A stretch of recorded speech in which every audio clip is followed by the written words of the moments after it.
Salut tout le monde, j'espère que vous allez bien. En ce qui me concerne, ça va plutôt pas mal. Alors comme d'habitude, on s'abonne, on met des petits pouces, on pose des questions et blablabla et blablabla. Questions auxquelles je répondrai avec plaisir. Alors aujourd'hui, je vais vous faire une spécialité bien de chez moi, alsacienne. Une tarte flambée. Hein, en alsacien, on appelle ça Flammekuchen, hein, donc ça veut dire tarte flambée en alsacien, tout simplement. Et la légende dit que c'est un plat qui a été fabriqué par un boulanger qui avait des restes de pâte et tout ça. Et de ce fait, c'est une chose qu'on fait avec une pâte à pain. C'est ce qu'on appelle une pâte morte. C'est une pâte à pain dans laquelle on a désactivé la levure. C'est pour ça, quand vous avez envie de faire ça vous-même à 100%, ben la pâte, vous la faites le matin, vous la faites monter, vous voyez, vous la faites monter plusieurs fois, et à un moment donné, elle ne montera plus. La pâte sera morte. Contrairement à ce que beaucoup font, ils mettent de la farine et de l'eau, et ils appellent ça une pâte à tarte flambée. Ben, ce n'est pas vrai. Une pâte à tarte flambée, ça se fait avec une pâte à pain. Et là, je veux insister là-dessus, parce que quand j'entends farine et eau, ça a le pouvoir de m'insupporter, en fait. Alors je comprends que les industriels ils font ça parce que ça leur simplifie la vie, mais le goût n'est pas le même. Hein. Alors là, je peux vous garantir que vous faites une tarte flambée avec une vraie pâte à pain, et à côté de ça, vous faites une tarte flambée avec machin. Il n'y a pas photo en fait. Hein. Donc pour la farine, donc pour la pâte à pain, il n'y a rien de plus simple. Hein. C'est de la farine, de l'eau, de la levure fraîche et du sel. Voilà, donc ça, vous voyez, pâte à pain, hop. C'est beaucoup de travail, mais il n'y a pas d'ingrédients. En plus, quand vous avez une machine, le travail est facile. Hein. Ensuite, en garniture, il y a oignon et lardon. Bien entendu, celle que je vais faire aujourd'hui, c'est la formule traditionnelle. Hein, tarte flambée, crème, oignon, lardon. Vous pouvez rajouter des champignons, elle devient une forestière. Vous rajoutez du fromage par-dessus, elle devient une gratinée. Si vous mettez du fromage par-dessus les champignons, c'est une forestière gratinée. Alors ça, ce sont les plus classiques. Parce que bien entendu, il existe d'autres recettes. Saumon fumé ciboulette, l'ail des ours. Ah, celle-là, je l'aime bien, celle-là. Hein. J'en ai une fois goûté avec des orties. Le gars, il avait fait une tarte flambée aux orties. C'était, voilà, donc vous avez une grande variété de tartes qui ont été créées depuis. Hein, un restaurant dont c'est le fonds de commerce, ben, il va essayer d'évoluer, c'est normal. Vous avez la tarte flambée au Münster, vous avez la tarte flambée au jambon fumé. Enfin bon, bref, il y a un peu tout et n'importe quoi qui est arrivé après. Mais moi aujourd'hui, je vais me contenter de faire la façon classique, traditionnelle. Voilà, tout simplement. Donc, comme je vous ai dit, donc pour la pâte à pain, je vous l'ai dit, oignon lardon pour la garniture. Pour la crème, il faut 3 ingrédients. Vous avez de la crème épaisse, du fromage blanc et de la crème liquide. De crème dans laquelle je vais mettre un jaune d'œuf, un peu de sel, un peu de poivre et de la noix de muscade. Et une petite goutte d'huile de colza. Bon, moi je vais faire avec de l'huile d'arachide parce que bon, l'huile de colza, j'en ai pas l'utilité plus que ça. Voilà, et donc je vais mettre ça et je rajouterai un tout petit peu de farine dans ma crème. Voilà, ben écoutez, je vais vous expliquer comment faire ça. A tout de suite. Donc là, je vais commencer par faire ce qu'on appelle un levain. Je ne vais pas me faire piéger comme la dernière fois. J'ai voulu aller trop vite et en fait, j'ai perdu beaucoup de temps. Je vais réactiver la levure. Donc, dans ma machine, j'ai déjà la farine et le sel.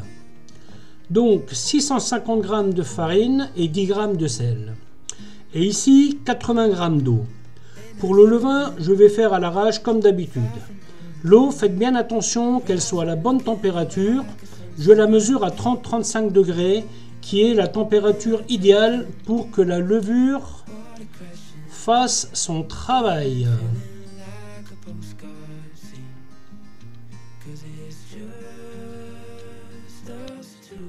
Donc cette levure était congelée. Avec la levure fraîche, vous pouvez zapper l'étape du levain. Après, c'est quand même pas mal de faire un levain. La pâte est quand même meilleure au goût et ça lui donne du caractère. Donc tout simplement, je mélange le levain où je n'ai pas mis de sel. Beaucoup de gens ne le savent pas, mais vous pouvez congeler de la levure. Quand vous utilisez de la levure congelée, faites un levain quand même. Là, vous êtes sûr qu'il lèvera. Parce que il m'est arrivé d'une fois de vouloir aller trop vite. Et malheureusement, la levure était morte. Et donc ma pâte, je pense qu'il aurait fallu une semaine pour lever. Hein, donc c'est pas top. Donc pensez-y, levure fraîche, pas de levain, levure congelée, levain. Donc on mélange bien. Là il est un peu liquide, donc je vais rajouter un peu de farine. La consistance doit quand même être pâteuse. Hein. Voilà. Je vais mettre un torchon dessus et je vais le laisser reposer jusqu'à ce qu'il double de volume, au moins. Et faites toujours attention au courant d'air. La levure est un truc quand même assez fragile, hein, donc il vaut mieux éviter les courants d'air. Donc pour la pâte, ben ça je vais faire après. Alors pendant que le levain et que la pâte se fait, on va préparer la garniture tranquillement. Hein. Voilà l'oignon, je vais le couper assez fin. Les lardons, vous pouvez les blanchir si vous le souhaitez. Moi je ne le ferai pas, hein, je le laisserai comme ça. Et moi ce que je fais, je sale les oignons, je les fais dégorger un peu. Ça va les attendrir. Voilà, ça va donner un petit plus. Vous voyez, je mélange, hop. Donc voilà pour la garniture. Alors, pour l'appareil, c'est simple, c'est temps pour temps.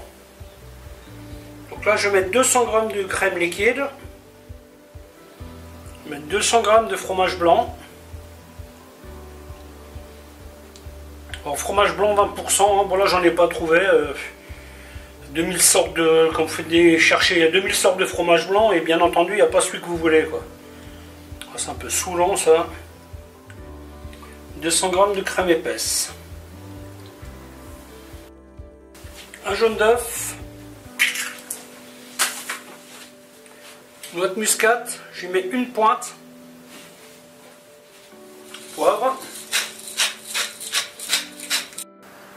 Sel. Une goutte d'huile. Une lichette de farine. Ensuite on mélange. Grosso modo vous comptez sur une tarte flambée normale, vous comptez 100 g d'appareil par tarte. Hein. Mais bon là moi j'ai une dimension un peu spéciale là, donc voilà, et là on remet bien. Alors bien entendu il faut bien goûter hein, pour être sûr qu'il y a assez d'assaisonnement. Et on va faire reposer ça. Hein. Alors il faut savoir qu'en reposant, elle risque d'épaissir un petit peu. Mais c'est pas un problème. Hein. On va rajouter un peu de lait ou un peu de crème ou même de l'eau. Hein. C'est juste pour la détendre. En fait, il faut qu'elle ait une bonne texture, mais pas trop liquide, pas trop épais. Vous voyez, il faut que ça reste onctueux. Et on met ça au frigo. Concernant les ingrédients, vous pouvez aller, c'est vraiment précis. Par contre, étant à la maison, vous pensez bien que je n'ai pas le four qu'il me faudrait pour cuire cette tarte flambée. L'idéal est un four à bois. Enfin, vous voyez, un four à pain, un four à pizza, avec une voûte. Vous mettez des bûches sur les côtés. Enfin bon, ceux qui ont un four à bois dans leur jardin, bon, ils le connaissent le principe. Hein. Et en fait, c'est les flammes qui vont lécher la pâte.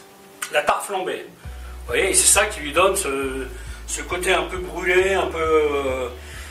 donc du coup, moi, ben, qu'est-ce que je fais? Je n'ai pas de four à bois, bien entendu, à la maison. Donc moi, j'utilise cette pierre que je fais chauffer dans mon four. Là, je vais partir sur 250 degrés. Et puis les tartes que je vais faire, elles auront ce format-là à peu près. Et puis voilà, donc c'est un compromis qui n'est pas idéal, c'est vrai. Mais ça va fonctionner quand même. Hein. Donc cette pierre là, vous trouvez ça dans le commerce. Bon, moi c'est une amie qui me l'a prêtée, donc elle me l'a prêtée neuve, hein. Vous voyez qu'elle a déjà bien servi. Et c'est vraiment pas mal quoi. Par contre, il faut vraiment bien chauffer la pierre. Vous voyez, vous mettez votre pierre, vous chauffez votre four bien 20 minutes, 30 minutes, et c'est seulement après que vous allez pouvoir cuire votre pizza, votre pain ou votre tarte flambée, hein, ce que vous faites. Donc là vous voyez mon levain, il a bien gonflé. Le moment est donc venu de commencer ma pâte.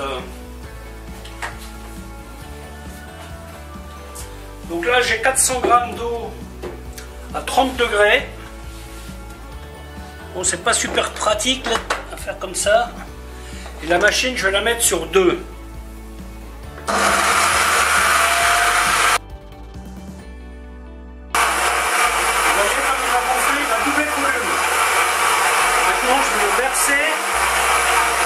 Dans ma pâte.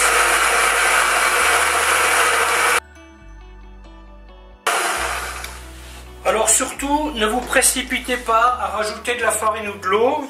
Faites bien travailler votre pâte. Et quand vous voyez qu'elle ne forme plus qu'un pâton, là vous pouvez voir éventuellement est-ce qu'il y a assez d'eau, pas assez d'eau. La pâte à pain est une pâte quand même qui est assez souple, hein. Donc normalement quand vous serrez le point et vous appuyez là, c'est à peu près la texture que vous devez avoir, hein. Allez hop, je rallume la machine. Et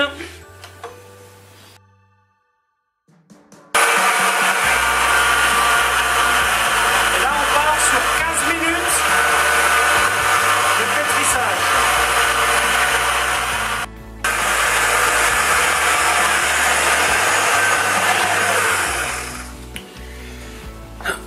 Voilà, 15 minutes sont passées.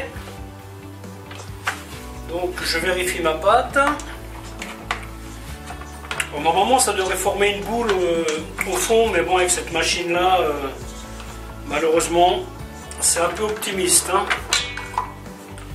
Mais bon, ça marche bien quand même, hein. Ça va, elle est pas mal. Elle est un peu collante, mais ça ce n'est pas grave. On va régler le problème très vite. De toute façon maintenant on passe à l'étape levage. Et là il faut bien compter 1 heure, hein, donc vous voyez, c'est ça l'intérêt. Si vous faites cette pâte pour de la tarte flambée, faites-la la veille, hein, comme ça elle a le temps de monter et descendre. Moi aujourd'hui ce que je vais faire une partie tarte flambée et je vais faire un pain avec la même pâte, hein. Donc bien entendu la partie tarte flambée, ben, je vais laisser monter, remonter jusqu'à ce que la levure soit désactivée. Et pour le pain, bien entendu, je vais faire les choses différemment. Donc là on part sur 1 heure de levage. Toujours pareil, on évite les courants d'air. Ici j'ai le pâton que je destine à la tarte flambée, donc je vais le faire redescendre. Et celui-là il va rester là, il va remonter encore 2-3 fois. Donc là j'allume le four voûte sol sur air pulsé, non, sans air pulsé, à 250 degrés. Donc on redescend la pâte constamment, hein. Elle monte déjà moins qu'avant.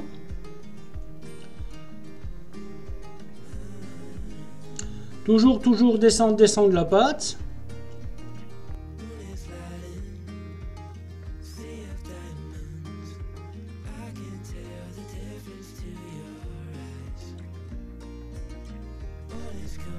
On rajoute un petit peu de farine au fond.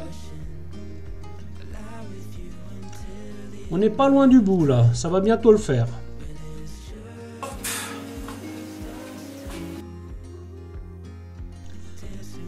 Maintenant, on arrive à la partie rigolote de la recette. On va étaler la pâte.